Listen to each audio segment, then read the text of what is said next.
স্বৈরাচারে দোষদের কারণে রাতারাতি সংস্কার সম্ভব নয় বলে মন্তব্য করেছেন অন্তর্বর্তীকালীন সরকারের পরিবেশ, বন ও জলবায়ু পরিবর্তন মন্ত্রণালয়ের উপদেষ্টা সৈয়দা রিজওয়ানা হাসান।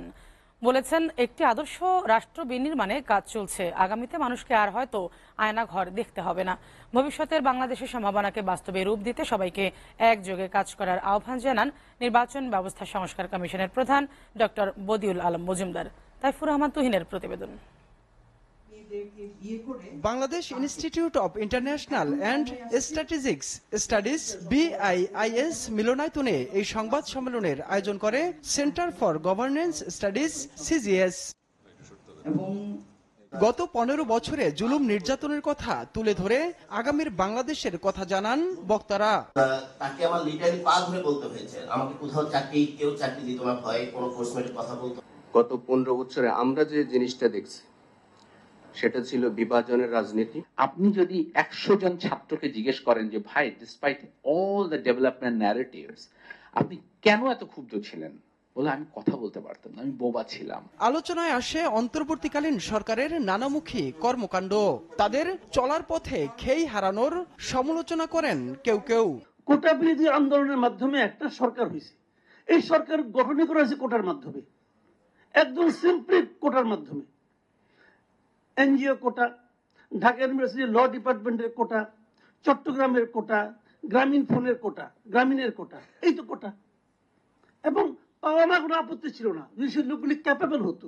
এই সরকারের ব্যাকআপের জন্য, স্থিতিশীলতার জন্য রাজনৈতিক দলগুলো হবে তার অন্যতম সহযোগী। রাজনৈতিক দলগুলোর সাথে কোনো ওপেন আলোচনা নাই। আরেকটু এফেক্টিভ যে হতে হবে এই সরকারকে, এটা সম্ভবত একেবারে বটম লাইন সমর্থনের জায়গা থেকে কি বলে প্রত্যাশা। টেবিলের উপরে জগ থাকবে না প্লাস্টিকের মগ থাকবে, এটা কোনো বিবেচ্য বিষয় না। এটার জন্য এটা কোনো পরিবর্তন না। কোন পুলিশের জার্সি চেঞ্জ হবে না, পুলিশের লোগো চেঞ্জ হবে, স্টেডিয়ামের নাম পরিবর্তন হবে, এগুলি মুখ্য ব্যাপার না। মুখ্য ব্যাপার যেটা, সেই সংস্কারের এখন পর্যন্ত আমরা রোড ম্যাপ পাইনি, আমরা জানি না। বিভক্তির রাজনৈতিক সংস্কৃতি থেকে বেরিয়ে এসে সবাইকে একসাথে কাজ করার আহ্বান জানান ডক্টর বদিউল আলম মজুমদার। এই যে একটা অন্তর্বর্তীকালীন সরকার সৃষ্টি হয়েছে, গঠিত হয়েছে, তাদের অবশ্যই দায়িত্ব আছে, তাদেরকে তাদের করণীয় করতে হবে, কিন্তু আমাদের নাগরিক হিসেবে আমাদেরও করণীয় করতে হবে। আলোচনায় অংশ নিয়ে অন্তর্বর্তীকালীন সরকারের উপদেষ্টা সৈয়দা রিজওয়ানা হাসান বলেন, বাংলাদেশে আর কোনো আয়নাঘর থাকবে না। সমাজের প্রতিটা জায়গায় যখন ফ্যাসিজমের দোসররা একেবারে গ্রথিত অবস্থায় আছে, সেখানে ওভারনাইট সবকিছু টান দিয়ে চেঞ্জ করে দেওয়াটা সম্ভব না। সত্যিকার অর্থে একটি আদর্শ রাষ্ট্রের জন্য যাত্রা শুরু করতে চাই। একটা আদর্শ রাষ্ট্র পাওয়া 1.5 বছর, 1 বছর, 2 বছর, 6 মাসের ব্যাপার না, কিন্তু যাত্রাটা আমাদের জন্য দৃঢ়ভাবে শুরু হয়। আমরা মত প্রকাশের স্বাধীনতা যেমন চাই, আমরা চিন্তার স্বাধীনতাও তেমন চাই।